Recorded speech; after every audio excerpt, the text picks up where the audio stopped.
মিনু, দেখছো তোমরা কি সুন্দর করে ওকে ডাকলে সে উত্তর দেয়। এই হচ্ছে আমার মিনু রানী। মিনু রানী, তুমি কি মাছ খেয়েছো? সত্যি? তুমি আর কি খেয়েছো? মিনু রানী, এই মিনু রানী, তুমি কি মাছ খেয়েছো? সত্যি? তুমি দুধ খেয়েছো? বাটিতে তোমার জন্য দুধ রাখা হয়েছে, তুমি কি দুধ খেয়েছো? মিনু রানী, এই মিনু রানী, মিনু রানী, মিনু রানী, তুমি কি শুনতে পাচ্ছ না?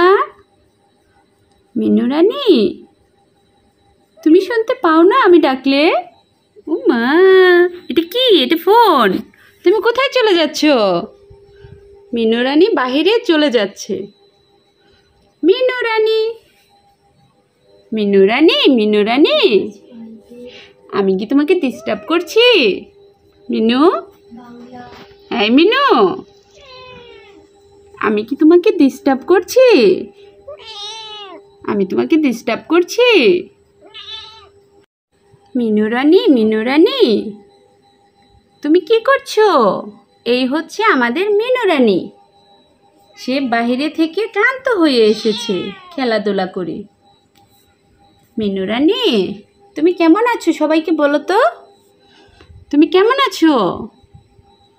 মিনু রানী, এই হচ্ছে আমাদের মিনু রানী। কি হয়েছে তোমার? তোমার ভালো লাগছে না মিনু রানী? মিনু রানী, আমাদের মিনু রানী খুব ক্লান্ত হয়ে পড়েছে, অনেক ক্লান্ত হয়ে পড়েছে মিনু রানী। বাহিরে অনেকক্ষণ খেলাধুলা করেছে রোদ্রের মধ্যে, এখন ঘরে এসে ক্লান্ত হয়ে শুয়ে পড়েছে। প্রত্যেকটা বাড়িতে এরকম একটা কিউট বিড়াল থাকে, খুবই ভালো লাগে। আমাদের এখানে আরও 2টি বিড়াল ছিল, সে 2টি বিড়াল কেউ চুরি করে নিয়ে গিয়েছে, কারণ আমার বাগানে বিড়ালগুলা খেলতে যায়।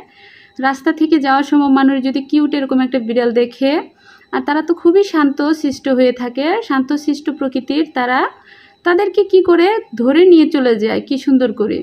আমার খুবই কষ্ট লাগছে ওই আগের 2টা বিড়ালের জন্য। কিন্তু তখন মিনু রানী ছিল একদম ছোট্ট, এখন মিনু রানী একটু বড় হয়েছে, তাই না মিনু রানী? আমাদের মিনু রানী একদম ছোট্ট ছিল যখন আমাদের বাসায় এসেছিল, এখন দিন যাচ্ছে আর বড় হচ্ছে। মিনু রানী, মিনু রানী, তুমি বড় হয়ে গেছো, তুমি আরও বড় হবা, তুমি কি জানো? মিনু রানী,